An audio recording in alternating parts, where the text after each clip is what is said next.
On this episode of the Ask Mike Reinold Show, we talk about whether or not you can specialize in two different things. The Ask Mike Reinold Show. Helping people feel better, move better, and perform better.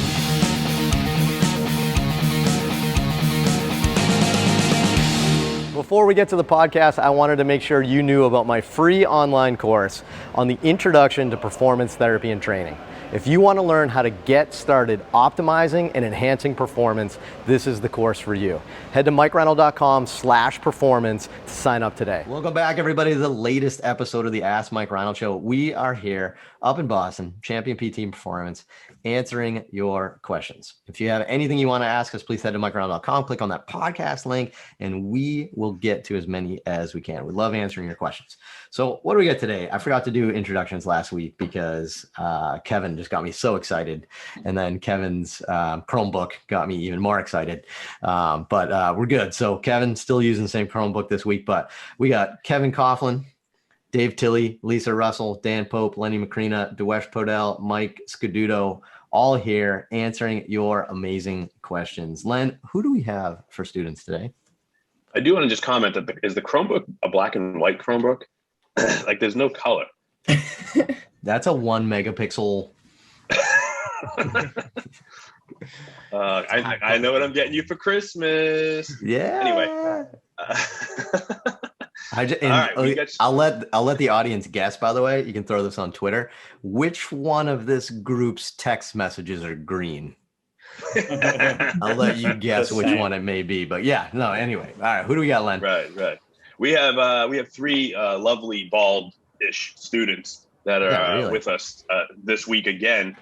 We have Chris Alfonso from Clarkson University. Hey, Fonz. Ben Fisher from the University of Kentucky. And we have Zach Liao from NYU. Bam. Who's up this week? Chris, is this your turn? Love it. Let me see it, Chris. What do you got? So Alexis from Ohio asks, can you specialize in two different fields? Like, for example, I want to do sports physical therapy, but I'm also interested in neonatal physical therapy. Would I be able to do both, and how? Awesome. Love that question, Alexis. You know what I really liked about the question was just like how dramatically different the two were. I think that's what like drew me to that, which I thought was really cool. Trust me, Alexis, I get it. Like I have this internal like conversation myself all the time that, you know, we're using all of our brain and all our resources and all these things to like help like rich people throw balls hard. You know what I mean? It's like a really weird thing that we're using all our brain power for instead of like trying to like, you know, create a better, world for humanity. But anyway, like I totally get what you're thinking. So, all right, who wants to start this one off? What do we think with Alexis having two different specialties and two completely different specialties? Do you think she can pull it off? Who wants to start? Lisa, what do you got? I mean, I've semi done this. So it was funny, actually. My mom dumped a bunch of papers from her house on me recently, and one of them was my like job application materials from when I was like right out of school. And my like mission statement or whatever at the top of my resume was like, I am a new grad PT and I'm interested in sports performance and pediatrics. And essentially just depended on which job I got first of where I started. But I don't know. I mean, to me, I feel like you can do both. It's just a matter of like how quickly you want to become really good at something, because you can't become as good at either of them as quickly as you would if you picked one. And so it's just a matter of like, are you willing to have the patience to kind of like gradually get better at both? Or do you want to like really concentrate on one thing and get really good really fast? Because you can't specialize in multiple things and be really good at them, within a couple of years of, within even like your first 5 years of working. Without kind of picking a little bit more between the two. And even just like, what that means, you're going to be balancing like two part-time jobs, right away. Because you got to get some experience with those specialties too. It's not just, brain power. It's a little bit of that. That makes sense. That's per diem work or whatever to like keep your feet in both doors if you don't know where you want to end up ultimately, like, get you exposure. So then maybe you figure out which one makes you happier. Right. That's a good point, and a good reason to maybe dip your toe in multiple specialties initially is you got to figure out which one that maybe you jive with a little bit more, that you're a little bit more passionate about. And I bet you that will happen, and I bet you something will push you over the ledge towards one of those, Alexis, and then you'll have one specialty, which will be a little easier. But what else? I mean, a lot of us have like multiple specialties, but I think they're super related, right? Like Dave does sports physical therapy, but he's a specialist in gymnast. I mean, to me, those are complementary. You know what I mean, right? I don't know. Anybody else have any thoughts for Alexis? What's up, Dave? I worked in a place in my clinical that my CI had a split between inpatient and outpatient because the hospital had both. So she would do like 3 days per week of inpatient care, and she would rotate through whatever the floors were. And then Tuesday, Thursday, she would just do straight up outpatient PT. That was like connected to the hospital because obviously people were like, moved down from the floor and had to go like rehab on their way out. But also people just walked in the door and just like did normal low back pain. So like, I feel like some places, maybe in more of like a hospital network, might allow you to split your time between both if you can find a place like that. Yeah, that's a good point too, especially like neonatal. I mean, she might, if she's a hospital based, that might be a good way to do it. I like it. What do you think, Dan? I'm going to come out here and just be negative. I love it. Well, all good points. I think you certainly can specialize in multiple things. I've definitely tried to do this over the course of time. And over the time, I've also funneled down into one specialty for the most part, but I still kind of dabble in a bunch of different things. And what I will say is that you can't be the best at everything. And the more different topics you try to juggle, the worse I think you get at every other topic. So just really keep that in mind. And one of the things that I've really changed over the course of time, and I actually didn't really want to do that because I love learning a broad range of stuff, is I've really zoned in because that makes me a little bit better and it helps my patients more. So yeah, you certainly can, but just keep in mind that, there's pros and cons of each of those. So. Yeah. What's up, Lisa? Yeah, I mean, just to that point, like, because I have dabbled across a couple more things throughout my career, like considering how many years I've been a PT, I feel like I'm in catch-up mode, because I didn't find my way to sort of what I was most passionate about until a little bit later on. And now it's like, to be where I want to be, it's like catch-up mode rather than having kind of ended up there in the beginning. But not that you can't do it, right, eventually, but from what Dan says, like it just, you don't end up as good as peers might be who've like kind of focused in on one thing as quickly. Lisa, correct me if I'm wrong though. Isn't it like liberating now though that you've narrowed down and you can focus on one thing? Yeah, it's like way more fun to be learning everything that I want to because I want to, and to be like helping the athletes and the people that I want to. And it's not that all of my other prior experiences don't help me generally be better at things. Like my experience in pediatrics gave me incredible fundamentals for understanding movement. Like you don't get much better understanding of movement than like literally teaching a kid how to like go through their developmental stages, right? So it's not that it doesn't apply, but it's there's so many more things to learn always.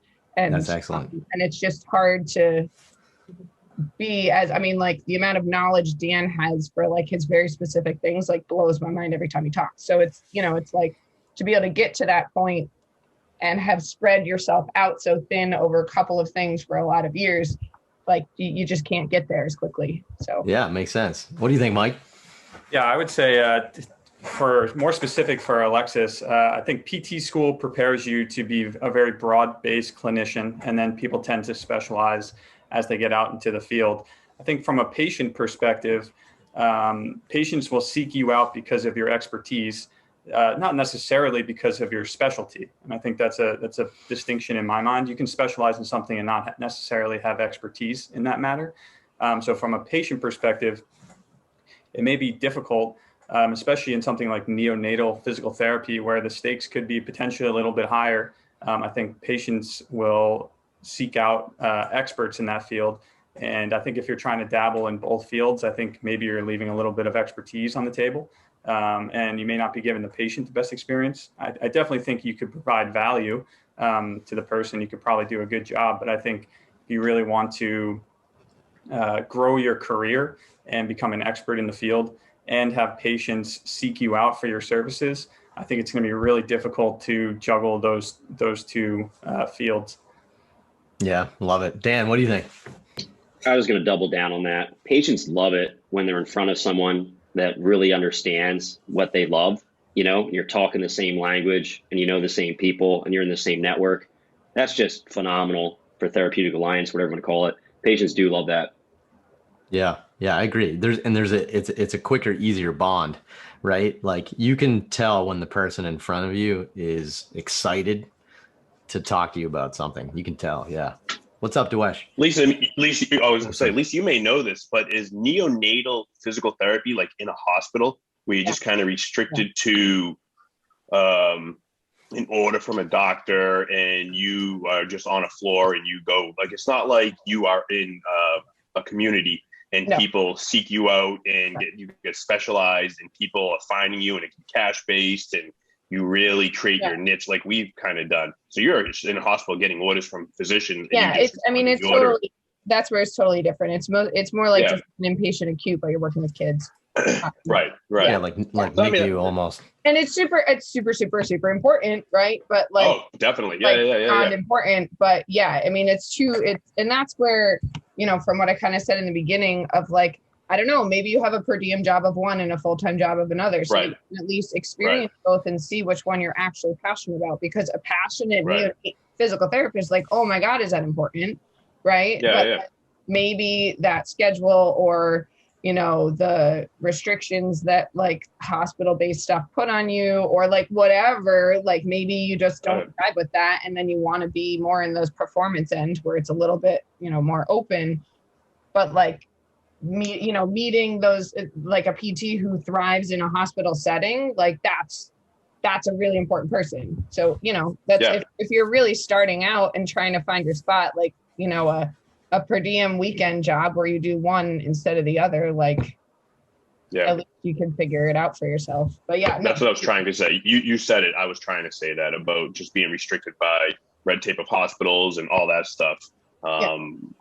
Could be a point of negative, but definitely a neonatal PT is critical, and parents need to feel that bond with somebody who is an expert. Yeah. What do you think, Dewesh? Yeah, no, I really like what Mike Scaduto said about the expertise in a certain area, right? And I think you see this in strength conditioning quite a bit. Like you'll have those strength coaches that are going to be strength coaches and let's say like nutrition coaches. Well, you can be a pretty good nutrition coach, I'm sure, as a strength and conditioning coach. But if you're kind of dividing up your time and your level of gaining more expertise, then you're probably going to be doing a little bit less of a good job as a strength coach, right? It's not to say that you can't be pretty good at both, but like for me, like I would rather really double down on the strength conditioning stuff that I'm learning, get better at that, have my nutrition background so I can help someone that needs a little bit of guidance, right? Because that's always something that's going to be a little bit helpful for the people that's in front of me. But if someone needs a ton of help and they need true nutrition guidance, I'd rather have someone who's a true expert in sports nutrition and just refer out to them, right? Because one, that takes less of my time and it doesn't really play to my strengths and my expertise as well as someone who's a true expert in the field. So I think it is important to kind of distinguish, and I think Mike said it perfectly, just distinguish between specializing and having expertise in the matter. I think that's great. And I think the only thing I would add just to like kind of wrap it up was that like Alexis, like it's cool you're thinking this and it's, you know, as I think like Lisa kind of mentioned, like you probably figure it out, right? Because you're going to realize it's going to take a little bit longer to get as going as you want. But I will say this, like to kind of harp on this last thing, it is liberating and it is super awesome to be able to focus on one thing that you're really passionate about. It's awesome for you, right? And you're gonna see how much more fun you're gonna have when you can put all your mental energy towards one thing, right? And most people that I see that are successful in this field are people that they're thinking, living, breathing, like everything on this like one kind of thing all the time. And that's what makes them special. That's what makes them unique and probably better at that. So that's the only thing I would say is that the more specialties you have, the more you have in your head. Right. And sometimes it's hard to juggle some of that. It's pretty liberating for your quality of life to, focus on one thing. So kind of keep that in mind as well. So awesome. All right. Great question, Alexis. I love career advice, stuff like that. That was awesome. Every time I say your name, I hear buzzes throughout my house that my Amazon echoes are turning on, but sorry. But thank you for your question. If you have questions like that, head to mikereinold.com and click on that podcast link. Be sure to go to iTunes, Spotify, rate, review us, and we will see you on the next episode.